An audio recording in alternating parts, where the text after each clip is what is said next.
Hello, Alimi, and welcome to my channel. If it's the first time you're watching my video, I am a business coach. I am an abundant life advocate. I am a technology entrepreneur. I am the girl that wants to help you go from single income to multiple streams of income, from being maybe a career professional to becoming a profitable thought leader. And I am the author of the amazing book series Up Level.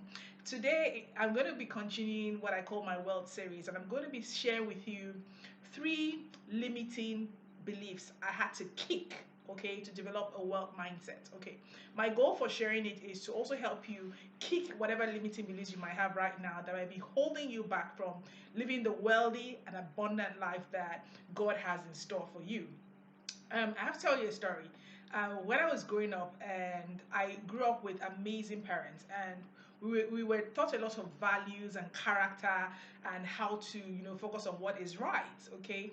And in doing so, there was some sort of misconceptions that developed growing up, like the things that mattered the most were character and values, which is true. But also, I began to feel like people who had money uh, were somehow lacking in character and values. You see what I mean? So that limiting belief held me back for a long, long time. So I'm going to be sharing the three limiting beliefs I had to kick to develop a wealth mindset. Now, before I go on, I want to ask you to please do two things. I want you to subscribe to this channel, and I want you to turn on the notifications. Thank you so much. And then I'm going to share the limiting beliefs, and hopefully it will add value to you. And I also want you to tell me which of these beliefs resonates with you, or which other beliefs have you had to deal with growing up, and that you probably also had to kick to get to where you are today. So the first limiting belief I had to kick is the fact that money is not that important. Okay, money is not that important. So I remember always saying to myself, it's just money, Jerry. It's not that important. It's just money. It's not that important. And I always used to say it from the context of, I beg, Jerry, don't think you can intimidate me because of your money. Don't think you can do anything because of your money. And so the truth is, yes, money is not everything. Okay? That's put it in context. But I learned that, like even the Bible says, that money answers all things. Okay? Money is not everything, but money answers all things. So you see what I mean? So even though I used to feel, oh, money is not that important, but the truth is that it is. It's important to pay our bills. It's important to live a good life. It's important to even to be able to give back to people in the world. So money is actually important, but it just has to be put in the right context. Okay, and I think that that's what happened to me. I took it out of balance. I went to the extreme to say, I beg, money is not that important, but it is important. Okay, and then if you realize that it is important, you put it in the rightful place, and being able to do that helped me to also put money in perspective. Actually, understanding that really money is really just an exchange for value. Okay, is a reward for providing a solution. And when you see it that way, you realize that money is indeed important and it's a good thing. Now, the second limiting belief that I had to overcome, okay, is that it is sinful to desire to be wealthy. How many of you have ever felt that way before?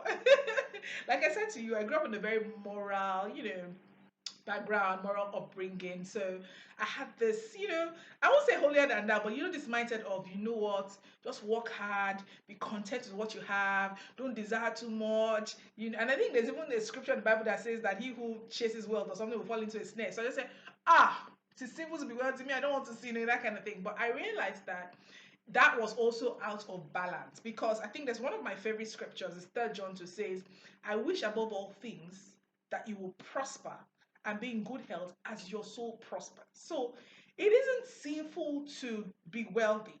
I think that what is missing in a lot of people's hearts is that they focus on only financial prosperity, and so they are not healthy and they are not prospering in their souls. So their lives are out of balance or out of whack. And I think that's the kind of thing I didn't desire. So I said, oh, no, no, no, no, no. The reason why they have all these issues is because they're wealthy. I didn't realize that there was a context to it, that being wealthy was not the problem. It's the fact that their life was out of balance. So I've learned that you have to prosper in all areas. You have to prosper in your soul. So prosperity actually starts with peace of mind. Okay. And I'm going to be hosting a webinar on Saturday, February 6th, and it's going to be about going from single income to multiple streams of income. And my goal is to help people not only go from single income to multiple streams of income, but also to understand what true prosperity is. And the truth is that it starts first in the mind. Okay. If your soul is prosperous, if you have peace of mind, it's easy for you to be creative, and to come up with solutions that will bring more wealth to you. If your body is healthy, okay, it's easy for you to do the grind that you need to get wealth from. I mean, if you're not healthy, how are you going to go out and make money, or how are you going to even show up, even if it's on the internet, and make money? So that whole thought process or limiting belief that I had, that it's simple to be wealthy, was also out of balance, because it's not simple to be wealthy. It is just important to prosper in all areas of your life and not just financially. Okay, so that's the second limiting belief I had to kick. Now, for the third limiting belief, limiting belief I had to see. So, which of them has resonated in you for her? Please let me know in the comment. Tell me which of them resonates with you. Which of them, do you have a similar belief like me and all that? So, my third belief is that you have to compromise to be wealthy. How many of you ever had that thought? Or maybe it's somewhere in your conscious to say, you have to compromise to be wealthy. Have you ever heard it before? I mean, how did that come to me? Let me tell you how it came to me. So when I was growing up, you know, there were a lot of it was the military era and all sorts of things like that. So there were a lot of military people who all of a sudden became rich, and you heard that they did some dirty deals, and you heard all sort of things. So I said, so to be wealthy, you have to compromise. And I didn't want to compromise. Remember, moralist background, moralist upbringing.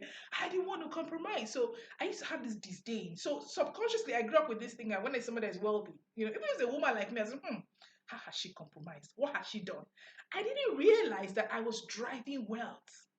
I was driving wealth with that thought process. I was driving wealth every time I said, how have they compromised? What have they done? So I was saying that I couldn't attract wealth if I didn't compromise. Okay. And I didn't want to compromise. So, but what changed my mindset is I got to realize that, hey, wait a minute. Wealth is a reward for solution. Yeah, there's some people that got wealth through illicit means and through doing all sorts of compromises, but they are genuine people who got wealth by creating value and creating solution. And we see them all over the world. I mean, we see people like Elon Musk, who's now the richest man in the world, who's created amazing brands like Tesla, like SpaceX, and things like that. We see people like the late what's his name, Steve Jobs, who created the Apple and iPhone and all the i products, that's literally changed the world, who became billionaires by providing solutions. There's Mark Zuckerberg with Facebook. I mean, there different people all over the world, even in my home country, Nigeria. There are people who are doing decent things. They're creating products, they're creating services, and they're making money. They're becoming wealthy. So, that mindset of you have to compromise to make wealth is a faulty mindset. So, if you also have it, if you're also going through that process in your mind to say, hey, I want to be wealthy, but I don't want to compromise, I want you to flush it out of your mind, like put something in your mind, like hot water, and flush it out of your mind, because that is not true. You really don't have to compromise to be wealthy. Okay? Wealth and riches is a reward for adding value to the world. The more people you add value to, the more wealth and riches you will attract. Okay? And that is why I'm so excited and passionate about teaching people how to go from single income to multiple streams of income. Because you can add value to people in multiple ways. Okay? So you can be wealthy in two major ways. I know I'm being simplistic, but let me just share what my process to do. You can be wealthy by adding a little value to a lot of people, or you can be wealthy by adding a big value to a few number of people that are going to pay you a lot of money. So here's my example. Let me share a few examples with you. You can sell a bar of soap to 1 million people and you'll be wealthy. It's just a bar of soap. It's probably, cheap. Let's say it's like what? Maybe $2 or something, or in my currency, maybe it's like what? 500 naira, 800 naira, whatever it is. But you sell it to a million people, you can't be wealthy. So you see, small value, a large number of people. But hey, you can also be like a plastic surgeon or a heart surgeon or something, and you operate on a few number of people, but because of how delicate the procedure is, or how high value it is, they're going to pay you tens of thousands of dollars for it. And so you can be wealthy. You don't need to have added value to thousands of people. You can just add value to a few people, and you can become very wealthy. And this is really the game of wealth. So if you look at things like products like Apple, it's because they had scale. They reached hundreds of thousands of people. If you look at a platform like Facebook, billions of people they're reaching. So they're adding entertainment value, but they're adding it to billions of people, and that's why they are wealthy. So truthfully, that myth about we have to compromise to be wealthy, not really. It's around, and if you have that myth, it kind of blocks your brain for even being creative to see that, oh, you can actually add value. You can actually make a difference in the lives of so many people, okay, if you just open your mind to see that there are possibilities. And I'm going to be sharing all this at my upcoming webinar, which is titled Going from Single Income to Multiple Stream of Income. So I want to encourage you, if you're watching this video right now, sign up for the webinar. I'm going to put the link somewhere down below, somewhere around the video. So sign up for the webinar because I'm going to go into details, to sort of help you change your mindset and see the possibilities of creating multiple streams of income that would definitely transform your life. Okay, now that I've shared my 3 limiting beliefs I had to kick, I want you to please comment below and tell me, what are your own beliefs? What are the things that you had to overcome, on your journey to creating a world mindset? Or what are things you're still struggling with, that maybe I can also, share my thoughts, share my insights so that we can learn together, and grow together. And like I always say, please don't forget to like this video so that get as many people as possible. Don't forget to share this video because I'm sure you have a friend. You do have a friend. You do have a friend who needs to kick this limiting beliefs and develop the world mindset. Share this video, subscribe to this channel, turn on the notification, tell everybody about it, and I will see you again on the next episode because this year you must be wealthy. Have a great day.